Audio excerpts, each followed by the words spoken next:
January 1897, a British soldier steps into a silent royal palace deep in West Africa and freezes. Before him are thousands of brass sculptures, so intricate, so mathematically perfect, that experts in London would later refuse to believe they were African-made. They called them too complex, too masterful, the work of a lost race. They were wrong. Iconography points to the lost tribes of Atlantis. Nonsense. It is clearly derived from ancient Egyptian motifs. Because these bronzes were the fingerprints of a hidden empire, a city-state with engineers, astronomers, surgeons, diplomats, and metallurgists who surpassed Europe for centuries. And within days, this empire would be wiped off the map. This is the story of the Kingdom of Benin, the empire the world tried to erase. To me, the sophistication of these works, crafted centuries ago, is truly staggering.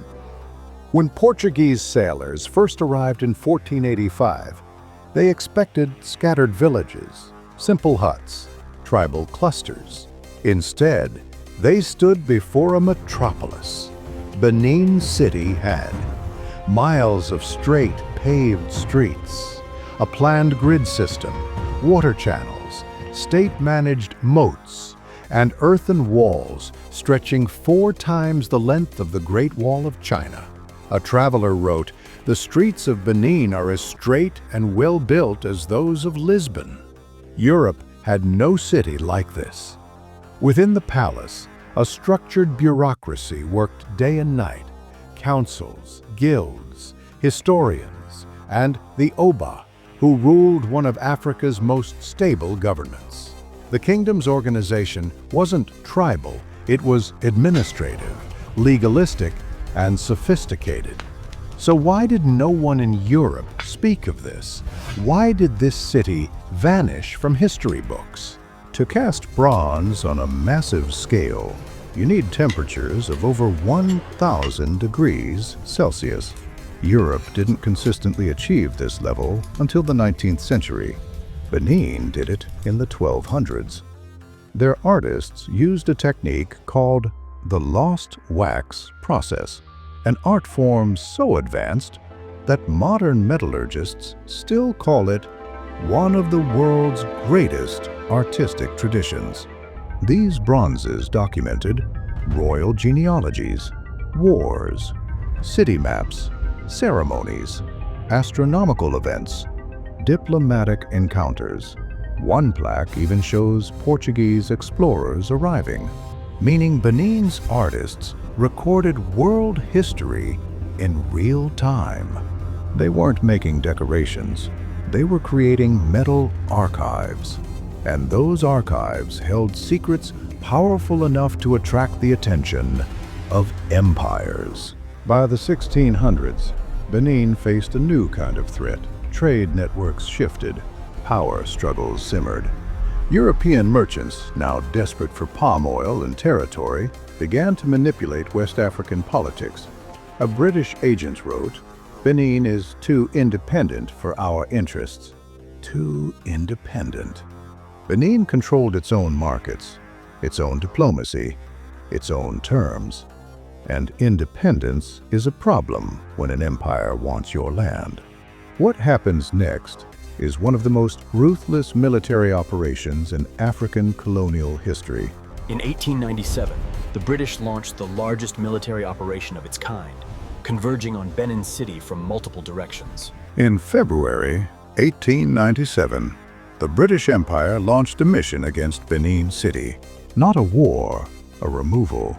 Objectives: overthrow the Oba, dismantle the political structure, absorb the territory, and seize every bronze they could find. British forces burned palaces, destroyed archives, looted 3,000 to 5,000 bronzes, and then they rewrote the story. Reports described Benin as primitive, savage, chaotic, ignoring centuries of European accounts, calling it as well built as Lisbon. It's easy to erase a civilization when you control the pen. Modern archaeology reveals something extraordinary.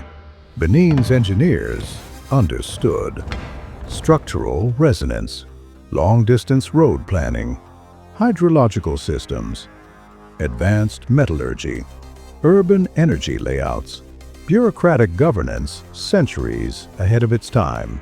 The Benin walls, spanning over 9,000 miles, required more earth moved than the pyramids of Egypt. Yet they appear in almost no school textbooks. Why? Because acknowledging these accomplishments would destroy the myth that Africa had no advanced civilizations. Today, Nigerian scholars and archaeologists are reconstructing what was lost. Modern scanning reveals hidden inscriptions inside bronzes. Satellite imaging maps ancient fortifications.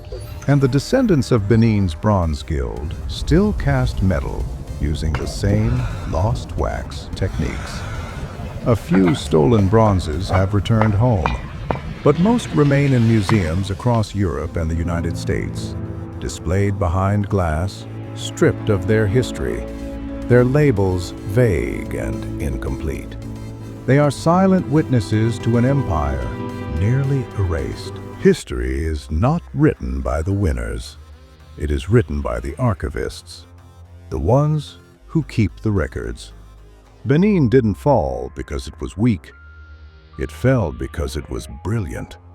Too advanced, too independent, too inconvenient.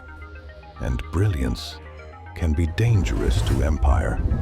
After 120 years, historians now say, we can finally see the Kingdom of Benin as one of the world's great civilizations.